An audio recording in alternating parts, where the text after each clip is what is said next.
জুলাই গণ অভ্যুত্থান অধিদপ্তর গঠন করেছে সরকার। ডিএড সম্মেলনে যোগ দিতে মিশরে পৌঁছেছেন প্রধান উপদেষ্টা ডক্টর মোহাম্মদ ইউনূস।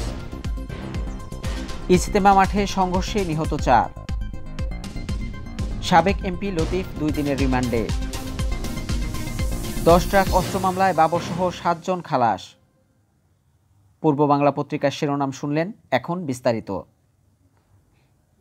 জুলাই গণ অভ্যুত্থানের ইতিহাস সংরক্ষণ, নিহতদের পরিবার ও আহতদের পুনর্বাসন এবং গণ অভ্যুত্থানের আদর্শকে রাষ্ট্রীয়ভাবে প্রতিষ্ঠিত করতে জুলাই গণ অভ্যুত্থান অধিদপ্তর গঠন করতে যাচ্ছে সরকার। 18 ডিসেম্বর বুধবার ঢাকায় মুক্তিযুদ্ধ বিষয়ক মন্ত্রণালয়ের উপদেষ্টা ফারুকী আজমের সভাপতিত্বে মুক্তিযুদ্ধ মন্ত্রণালয় আন্তঃমন্ত্রণালয় সভায় এ বিষয়ে আলোচনা হয়েছে। বিজ্ঞপ্তিতে মন্ত্রণালয় জানিয়েছে, জুলাই গণ অভ্যুত্থানের ইতিহাস ও স্মৃতি সংরক্ষণ, গণ অভ্যুত্থানে শহীদদের পরিবার এবং আহত ছাত্র জনতার পুনর্বাসন সহ গণ অভ্যুত্থানের আদর্শ ও চেতনাকে রাষ্ট্রীয় ও জাতীয় জীবনে সুপ্রতিষ্ঠিত করাই হবে এই অধিদপ্তরের উদ্দেশ্য। ডিএড সম্মেলনে যোগ দিতে মিশরের রাজধানী পৌঁছেছেন প্রধান উপদেষ্টা ডক্টর মোহাম্মদ ইউনূস।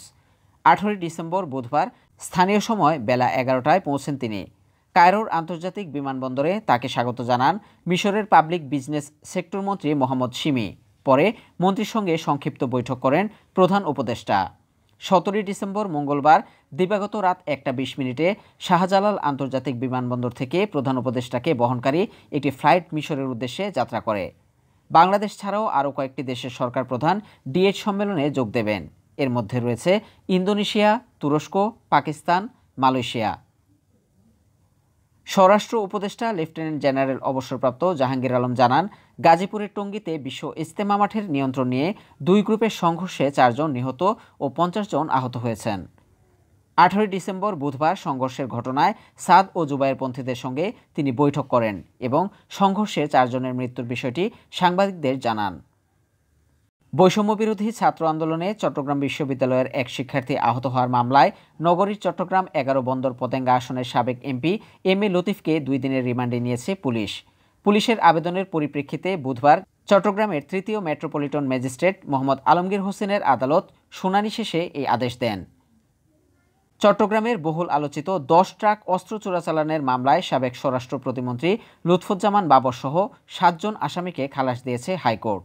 এছাড়াও ইউনাইটেড লিবারেশন ফ্রন্ট অব আসামের উলফা সামরিক কমান্ডার পরেশ বড়ুয়াকে মৃত্যুদণ্ড থেকে যাবজ্জীবন দিয়েছে আদালত। বুধবার বিচারপতি মোস্তফা জামান ইসলাম ও বিচারপতি নাসরিন আক্তারের সমন্বয়ে গঠিত হাইকোর্ট বেঞ্চ এ রায় ঘোষণা করেন। সাপ্তাহিক পূর্ব বাংলা পত্রিকার প্রতিদিনের আপডেট খবরাখবর জানতে চ্যানেলটিকে সাবস্ক্রাইব করে রাখুন। বিস্তারিত জানতে ভিজিট করুন www.purbobangla.com।